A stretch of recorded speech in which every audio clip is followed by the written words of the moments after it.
You told us this morning that the European Union is an inspiration, and whilst you admitted to there being one or two little economic problems, you made it perfectly clear that jobs and growth were to follow, that everything is going well. In fact, you painted a vision that a new period of European renewal is upon us.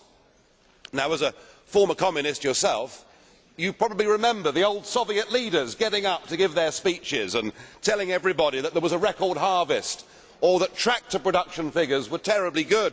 And they, of course, believed that history was on their side. In fact, President Khrushchev got up and said to the West, "We will bury you." You know, so much did he believe in his own union. Well, now, of course, we look back at that and we laugh. And I think in our tomorrows, people will look back at you and they will say, how on earth did this unelected man get all of this power? And how did Europe's political class sitting in this room decide that the community method should replace national democracy? I think people will look back in astonishment that we've surrendered democracy. But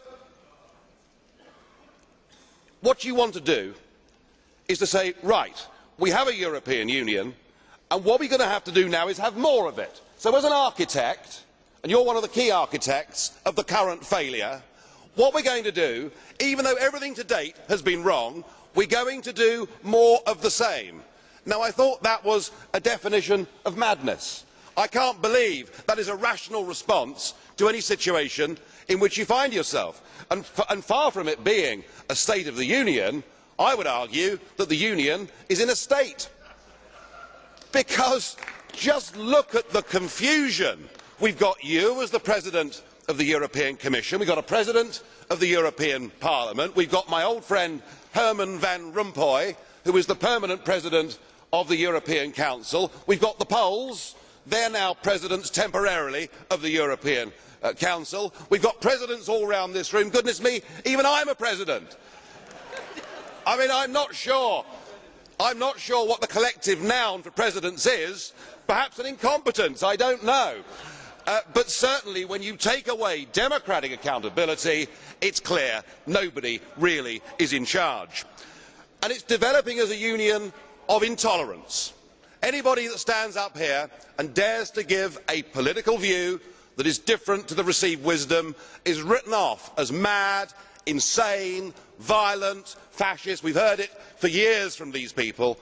And the intolerance is so deep that when we get referendums in France, the Netherlands and Ireland that reject your view, you see it as a political class as a problem to be overcome. So I'm very worried about the whole root of this union. There is a new nationalism that is sweeping Europe. You want to abolish the nation states, in your case, Mr. Schulz, perhaps because you're ashamed of your past, and you now want this flag and a new anthem to replace nation states, and you don't care how you get there. If you have to crush national democracy, if you have to oppose popular referendums, you just sweep this aside and say that it's populism. Well, it's not, it's democracy. And what is sweeping Northern Europe now, starting off in April with that amazing result in the Finnish general election, is there is a new democratic revolution sweeping Northern Europe. It's not anti-European. It wants a Europe of trade. It wants a Europe of cooperation. It wants a Europe where we can do student exchanges, where we can work in each other's capital cities. It wants those things, but it does not want this European Union model. Frankly, you are all now yesterday's men. Thank you very much, Mr. President Farage. I have a big number of blue cards to you, but I will give you only one possibility to answer. Colleague Duff, blue card question, one. President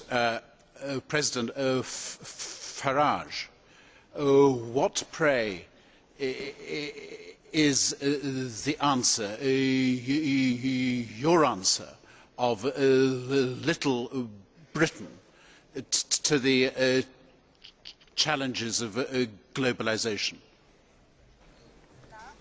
Well, this point is often made, that a country like Britain is only 62 million people, and aren't we better off being part of a big European club so that we can have more of a voice on the world stage? Funny that, isn't it?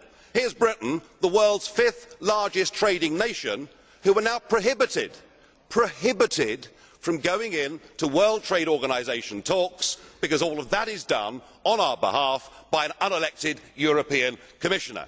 And the answer actually, Mr Duff, is that an independent Britain that trades and cooperates with her European neighbours in an age of globalisation would be able to forge her own trade relationships across the world, and it would make sense for a country like ours to start off with the English speaking world, who share common law, our own kith and kin in the Commonwealth, who we turned our backs on so shamefully.